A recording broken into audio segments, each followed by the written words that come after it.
Even at 70 HP and leaf springs, the 1955 Willys Jeep CJ-5 shocked everyone, climbing 4.5-degree slopes.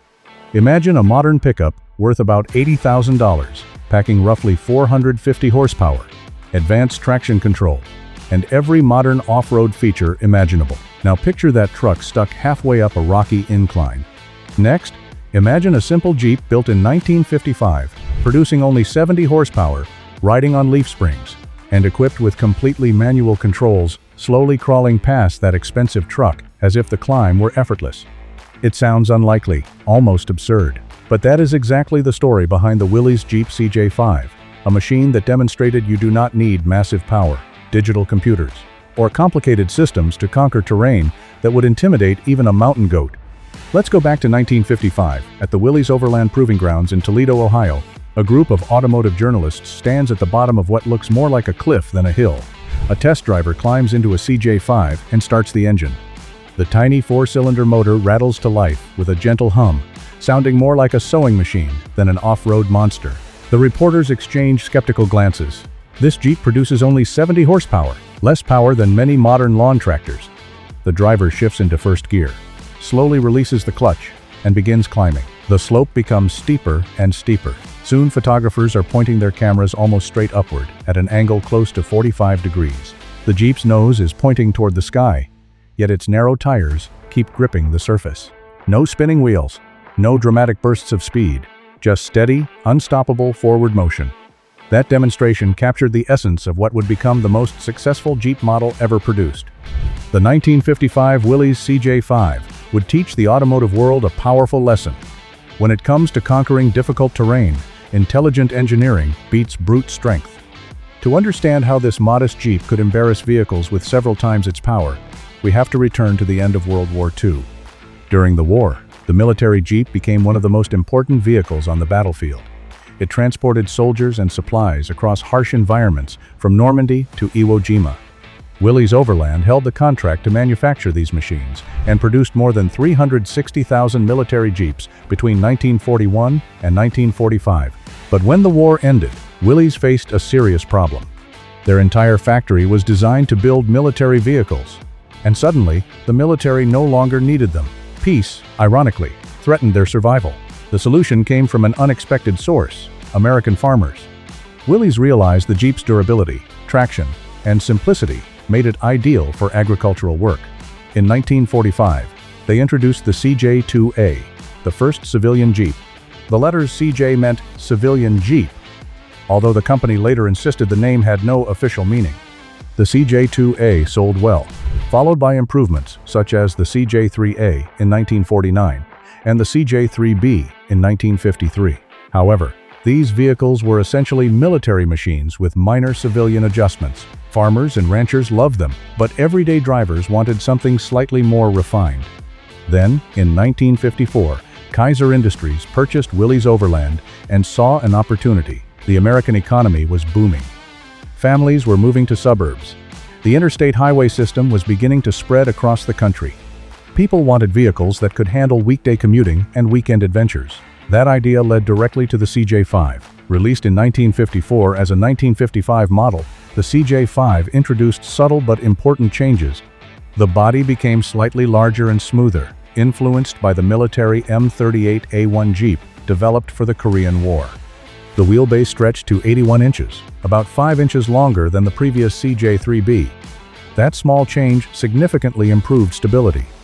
The hood was lower and more rounded, improving visibility. The windshield became a single piece of glass, rather than two separate panels. None of these updates were dramatic individually, but together they transformed the Jeep into something more practical and comfortable. Yet the real genius was hidden beneath the bodywork. While the exterior became slightly more civilized, engineers were quietly creating one of the most capable climbing machines ever offered to the public. Under the hood sat the F-Head Hurricane 4-cylinder engine, also known as the F-134. This engine displaced 134 cubic inches and traced its ancestry back to the Go Devil engine used during World War II. The design was unusual. The intake valves were located in the cylinder head, while the exhaust valves remained in the block. This hybrid configuration combined features of both flathead and overhead valve engines. Although unusual, the design balanced simplicity, durability, and adequate power. In practice, adequate meant 70 horsepower at 4,000 revolutions per minute and 114 pound-feet of torque at 2,000 revolutions per minute. Compared with modern engines, those numbers sound tiny. A typical modern compact car produces more than 150 horsepower. But the key to the Hurricane engine was torque delivery. Its pulling power arrived at low engine speeds, meaning the engine did not need to spin fast to generate useful force. The compression ratio was approximately 6.9 to 1, allowing the engine to run on regular gasoline. Fuel entered through a simple Carter YF single-barrel carburetor, one of the most straightforward carburetor designs ever built. There were no secondary barrels, no complicated linkages, just a basic device mixing air and fuel reliably.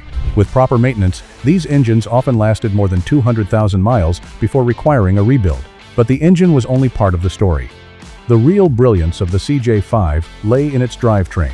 The Jeep used a 3-speed manual transmission called the T90, built by Borg-Warner.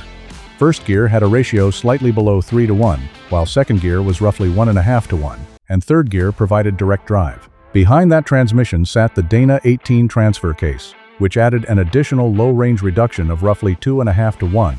When the Jeep was placed in low range, the gear ratios multiplied dramatically.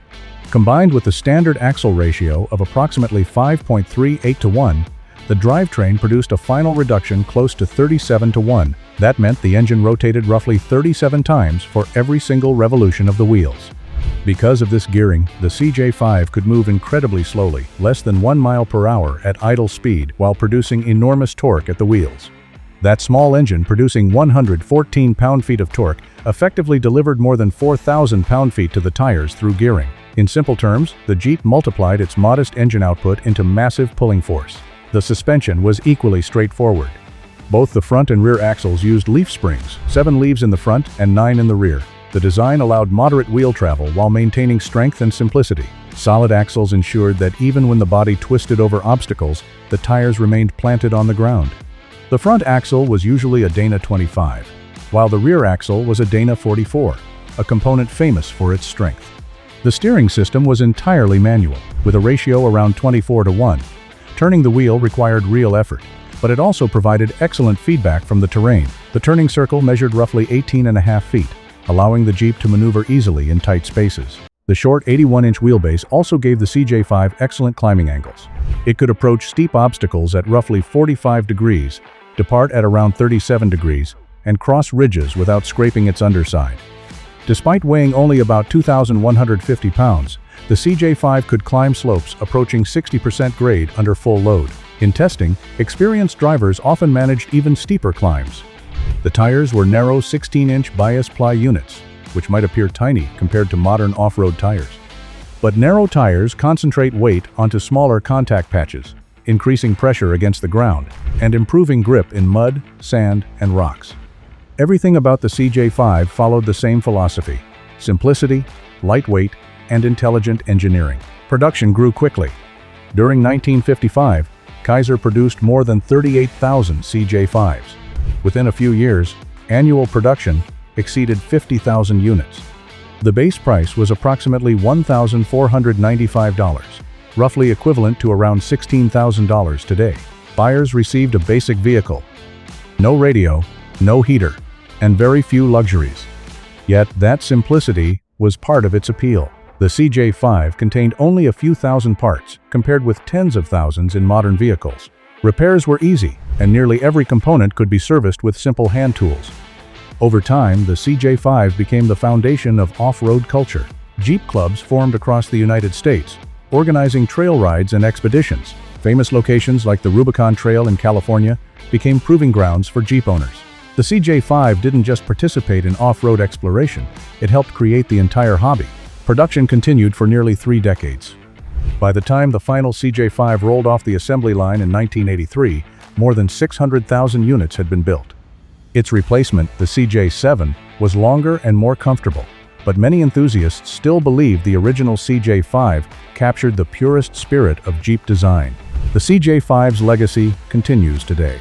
Modern vehicles like the Jeep Wrangler still use solid axles, removable doors, and body-on-frame construction, inspired by the CJ-5.